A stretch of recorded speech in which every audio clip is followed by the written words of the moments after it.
Hey guys, I'm now at pregnancy week 36. I'm at week 36, so I'm pretty close. Forgive me, I'm very tired today. Very tired. I didn't go to bed on time, which didn't make my situation worse as far as me needing sleep desperately. Yeah, I was staying up goofing off last night. Should've went to bed, but I'm getting caught up in a lot of things sometimes, and yeah. So yeah, I'm super tired. I didn't go to bed on time, like I said, on top of the other pregnancy issues. On top of the pregnancy tiredness. My body is feels like my body is really getting ready for labor now. Baby's completely dropped. At my last appointment, they checked my cervix and I was already 1 centimeter dilated. And it made me happy because I was like, okay, good. Normally I'm not at all dilated at this point. Not at this point. Until I'm it usually doesn't happen until 37 or 38 weeks and beyond. But I was already 1 centimeter dilated. My cervix is, pretty much right and soft and all that, and that's always the case, which is great. Baby's head is down, it's in position already. This is just ready to give birth. So, yeah, I'm just playing the waiting game right now. Like I said, right now I'm 36 weeks, I'll be 37 weeks later on in the week. I'm not sure how much there is to update because it's just the same. Pretty much the same stuff I talked about 3 weeks ago in that pregnancy video where I was talking about the swelling and the excessive tiredness and my body heat. Body temperature is still all over the place. I'm always so hot. I'm ridiculously hot all the time. Except for in the morning, if it's before 12, I'm not as hot because, the house stays cool for the most part in the morning. Because in the morning it gets cooler. But yeah. I've been the tiredness and whenever I'm hot it makes the tiredness worse. It's been totally exhausted. As you can probably tell. Taking care of the kids, trying to keep up on their chores, trying to get them to stay on their chores because again, we had a system we were trying to implement for the last maybe 2 or 3 months. As far as the kids have a set schedule on what chores they need to do on what days, but they haven't been doing them because you know how kids are. They take advantage of when you're down and out, and they know I'm down and out. And my husband's overly stressed trying to get things together for the baby and all that stuff, and we just have a lot of plates right now, and the kids know it, taking complete advantage of it. And it's been really stressful on that end, trying to get the kids in gear, because if they're not in gear by the time the baby shows up, I'm going to fall apart. I'm going to be tired for a little while. I know I'm going to be in recovery mode for at least a month, serious recovery mode. But it's his I'm just trying to get them in gear so they can continue to help me after the baby is born, because like I said, I'm going to be out of it. And then hubby's going to be going back to work more, working his regular long hours, and I won't have as much help. So the kids really need to get it together, and they have not been. I have been on them about doing their daily chores, and they just haven't been doing them. And they're small, easy tasks.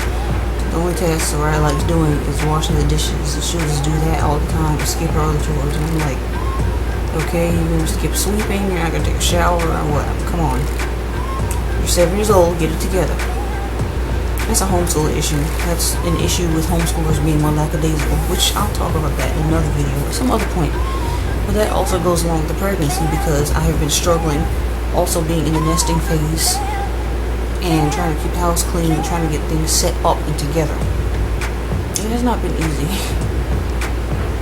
With these kids, like I said, the 2 oldest, they should know certain things now. They should know better, and they're really working me and my husband's nerves lately with not complying. Working on that. That tires me out. That stresses me out.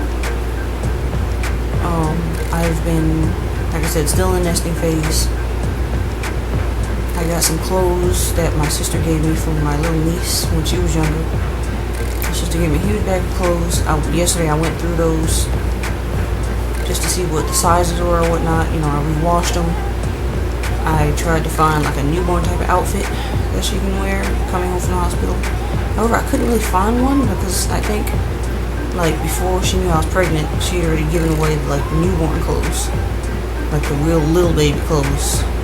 But it's fine. We're gonna have to buy some more anyway. So we're probably gonna do that either tomorrow or whatever next time we end up in Walmart. I'm going to have to buy like a couple of newborn things for her because I don't have any right now. Everything else is like some of it's like 9 months and up, and 12 months and up, stuff like that. Basically 2 big clothes, and most of them are also winter clothes, so she won't be able to wear any of it right now. So gotta go baby clothes shopping. We're going to get either a bassinet or a playpen soon. I don't know which, but we'll figure it out. I'm gonna get one of those really soon. The last bassinet we had with Jelani, it broke apart, and I was not very happy about that. We only had it for like not even a year. Not even a full year. We got it from Amazon. I don't think it was that cheap. It was just, I mean, it had good reviews and whatnot. I just didn't think it would fall apart as soon as it did, but it did. It fell completely apart, so we could not keep it. So we don't have that bassinet anymore for a baby. Our old playpens we had in the past, they're gone. One was busted, one we had to throw away because, long story, but we had to give it away. It just, basically, a lot of things that we used to have for the previous children, we don't have anymore. And I'm not in a position where I could do a baby shower. I wish I could, but I don't have any friends. I don't have anybody who would even attempt to come to my baby shower, even if I could, even if I didn't have 5 kids. I've only ever had 1 baby shower. I was with Soraya. And of course, they say it's rude to have multiple baby showers with each kid. I wasn't going to have one with each kid. I was just going to have one, like, maybe when Jelani was born. I was thinking about it. But again, I don't have any friends. I barely have any family near me. I don't have anybody to even invite to my baby shower. If I were to plan one, I wouldn't know where to go to plan one. You know, we just got a vehicle, so prior to that, I wasn't able to even plan one, even if I could.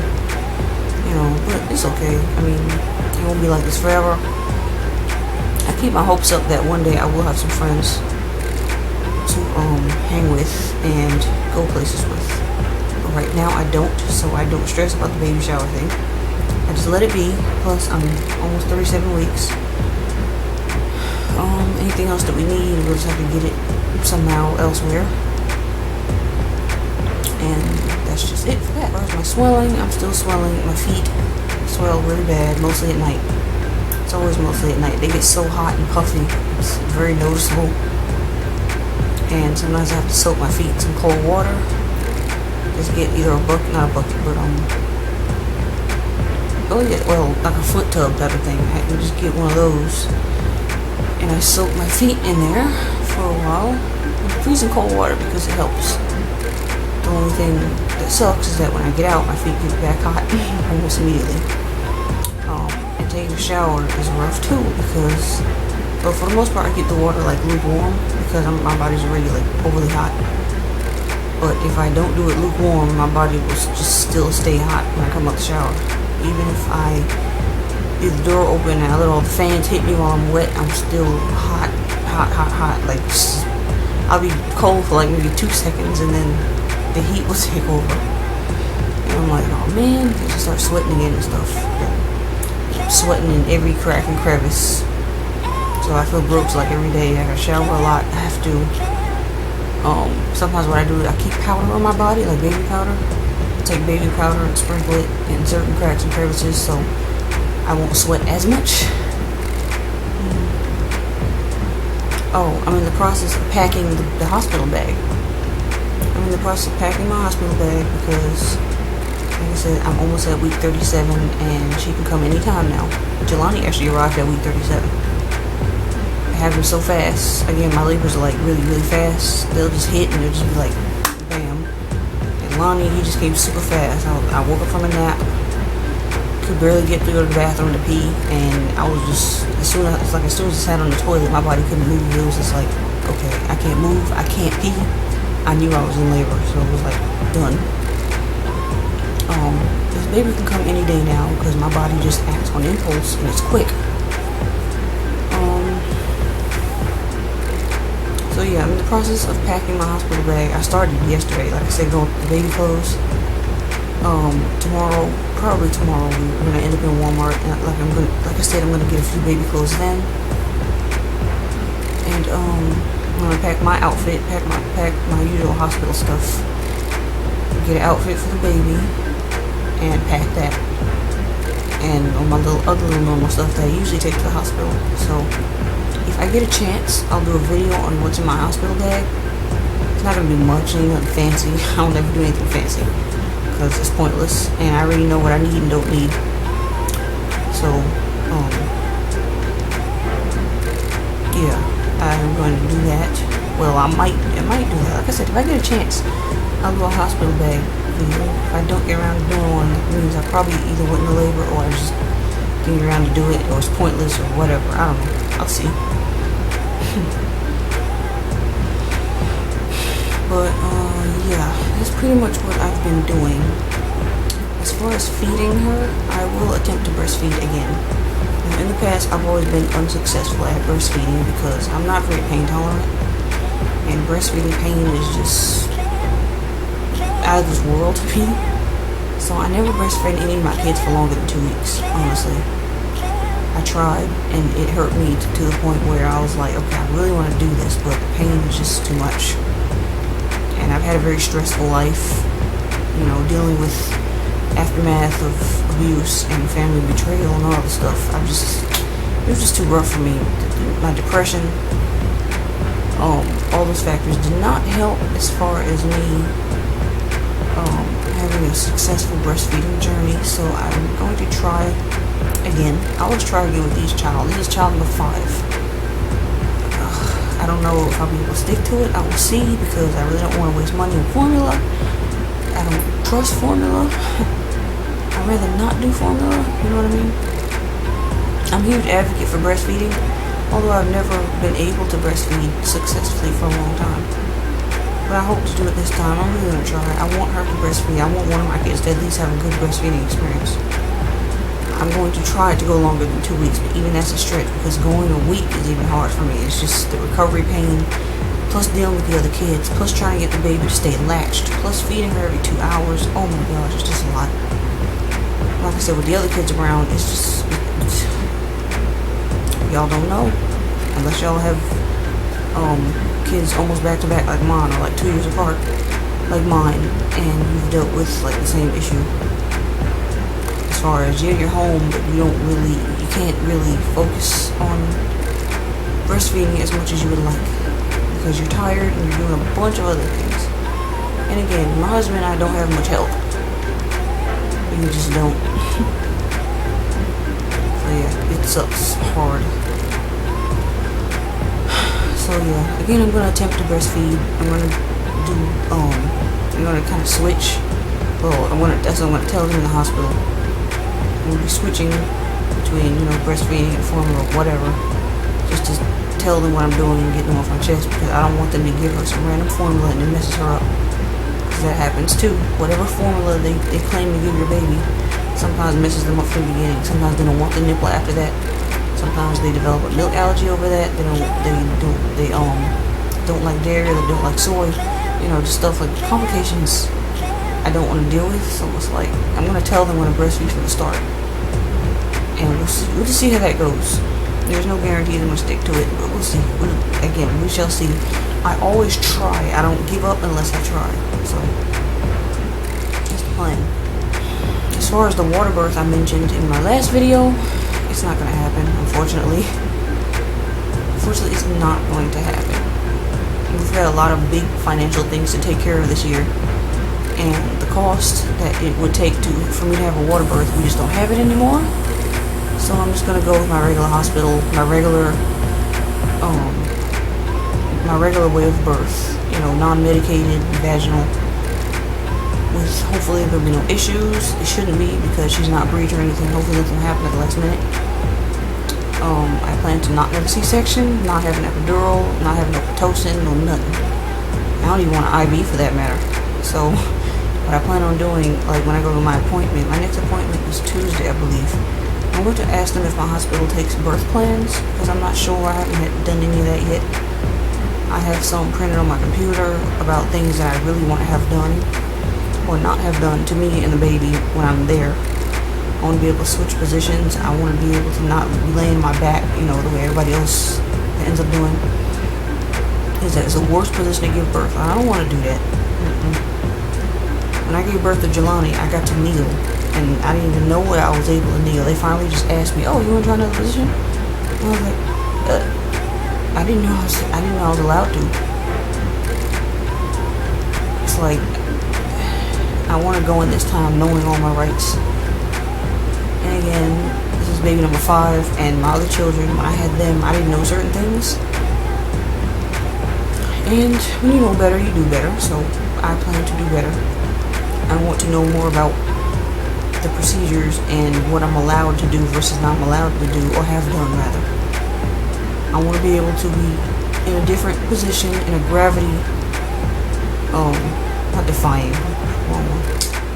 I want to be in a position where gravity helps me push the baby out. Again, because that happened with Jelani. The nurses were getting frustrated with me. And you know how these doctors do nowadays, they rush you. And it just sucks so bad that they rush you. So what I do, I had to, I got to kneel on the bed backwards, and Jelani came out within like 2-3 minutes. It was easy. Then of course laying on my back, because he was not budging. So again, I'm going to ask about the birth plans. I'm going to see what they say about it. Hopefully I can make some requests. Because again, I have one printed out. I just need to, not print it. I need to actually go to the library and print it out. But yeah, I have one that I need to print out and fill out. So yeah, that's that for the water birth. Too bad I'm not gonna be able to have one, unfortunately, but it's all good. It is all good. I'll still be fine. So yeah, I think that's pretty much it for this birth. Birth. For this update. I'm tired though. I need to go take a nap technically. It took everything out of me to even put the scarf on my head and throw on some earrings. I can look at the halfway decent for this video. So yeah. I think that's pretty much it. If there's anything else you'd like to know, please let me know in the description box.